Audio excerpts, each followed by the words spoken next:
தமிழ் நேசனின் சிறப்பு செய்தி. ஆலயம் என்பது ஆன்மாக்கள் உய்யும் வண்ணம் ஆகமங்களை தோற்றுவித்திருக்கிறார் ஆண்டவன். அந்த ஆகமத்தை முறையாக கடைபிடிக்க வேண்டும் என்பது நிர்வாகம்.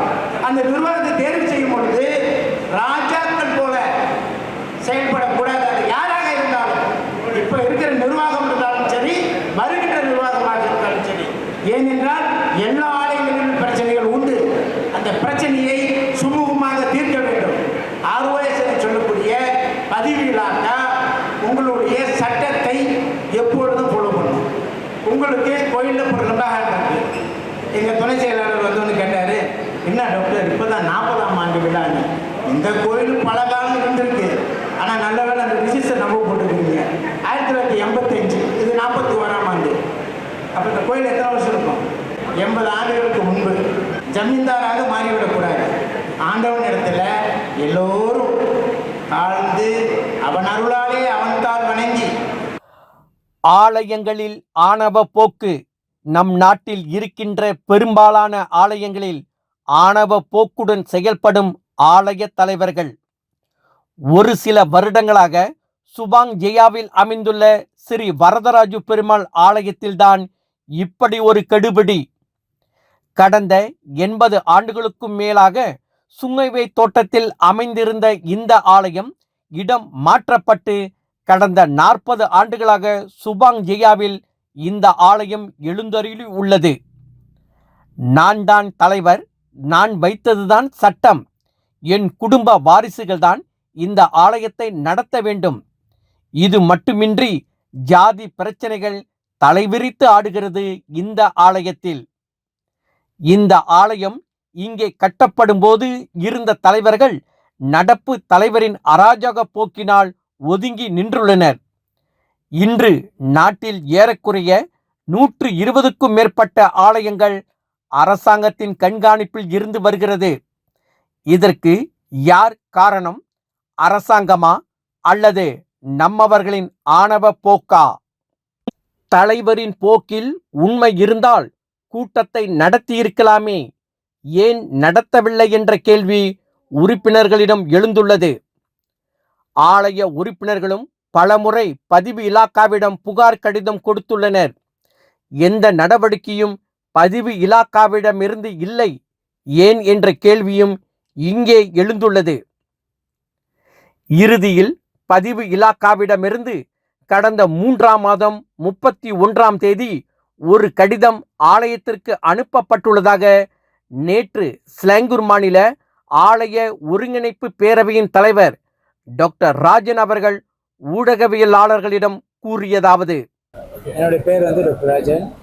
ஸ்லாங்கூர் மாநில ஆலய ஒருங்கிணைப்பு பேரவையினுடைய தலைவராக இந்த கூட்டத்துக்கு வந்திருக்கிறேன்.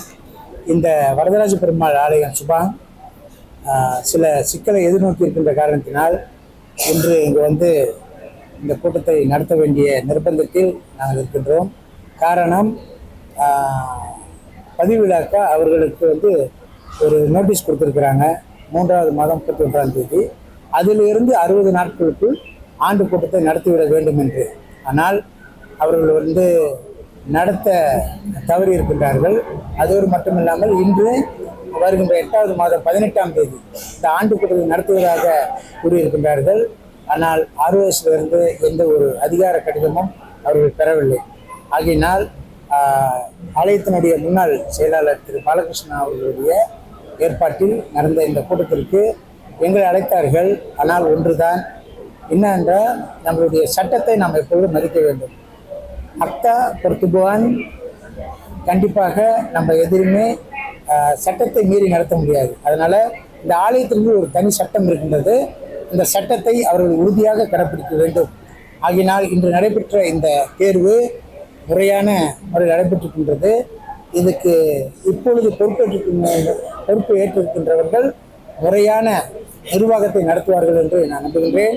முதல்ல என்னுடைய உரையிலேயும் தலைமை உரையிலேயும் சிறப்பு உரையிலேயும் இந்த மக்கள், அதாவது மெம்பர்களுக்கு முன்னிலையில் கடந்த நிர்வாகம் தவறுகள் செய்திருந்தால் அதே தவறை மீண்டுமும் நீங்களும் செய்துவிடக்கூடாது என்பதை ஆணித்தனமாக அதிகாரத்துவமாக அறிவித்திருக்கின்றேன். அதற்கு புதிதாக தேர்வு செய்யப்பட்ட தலைவர் திரு தியாகராஜன் அவர்கள் அதற்கு ஒப்பம் தெரிவித்திருக்கின்றார். அதோடு மட்டுமல்லாமல் சிக்கல்கள் நிறைந்திருக்கின்ற காரணத்தினால் ROS முடிவுக்கு அவர்கள் காத்திருக்க வேண்டும். ஆக இந்த மினிட் முடிவுகளை உடனடியாக ROSக்கு தாக்கல் செய்ய வேண்டும் என்று நான் தலைவர், செயலாளர், பொருளாளரை பணித்திருக்கின்றேன். அவர்கள் அது கண்டிப்பாக நடவடிக்கை எடுத்து செய்வார் என்று நம்புகின்றேன். நன்றி, வணக்கம். கோயிலில் 40 வருஷ காலமாக நிர்வாகத்திலேயே இருந்திருக்கேன். நிர்வாகத்திலிருந்து பாடுபட்டு வந்திருக்கேன். இந்த கோயிலில் ஒரு தூரத்துக்கு வந்ததுக்கும் நான் பாடுபட்டிருக்கேன். இப்போ ஒரு 4 வருஷ காலமாக நான் நிர்வாகத்தில் இல்லை. ஆனால் அந்த தேர்தல் மீட்டிங் போடுறது தாமதமானதுனால இந்த மாதிரி செய்ய வேண்டியது ஆயிடுச்சு. இதனால் வரைக்கும் 40 வருஷ காலத்தில் இந்த மாதிரி நடக்கவே இல்லை. இதுதான் முதல் வாட்டி இந்த மாதிரி இந்த கோயிலில் நடந்தது. இந்த ஆலய வரலாற்றிலே முதல் முறையாக 2 பெண்மணிகள் தேர்வு செய்யப்பட்டிருக்கிறார்கள். 3 பெண்மணிகள் கோடிக்கரோடு.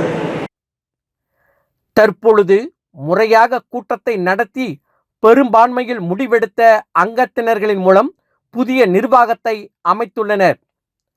40 ஆண்டுகளுக்கு முன்பு இந்த ஆலயத்தை கட்டுவதற்கு துணையாக நின்ற அன்றைய துணைத் தலைவர் திரு தியாகராஜ மருதை தலைவராகவும், திரு மாரியப்பன் துணைத் தலைவராகவும், திரு பாலகிருஷ்ணன் செயலாளராகவும், திரு சசிதரன் துணை செயலாளராகவும், திலகவதி பொருளாளராகவும், சாந்தினி துணை பொருளாளராகவும், ஆலயத்தின் புதிய செயலவை உறுப்பினர்கள் 8 பேர் கொண்ட பிரதிநிதிகளும், அறங்காவலர்கள் 4 பேரும், உள்கணக்காய்வாளர்கள் 2 பேரும் முறையாக தேர்ந்தெடுக்கப்பட்டுள்ளதாக ஆலயத்தின் புதிய தலைவர் தெரிவித்துள்ளார்.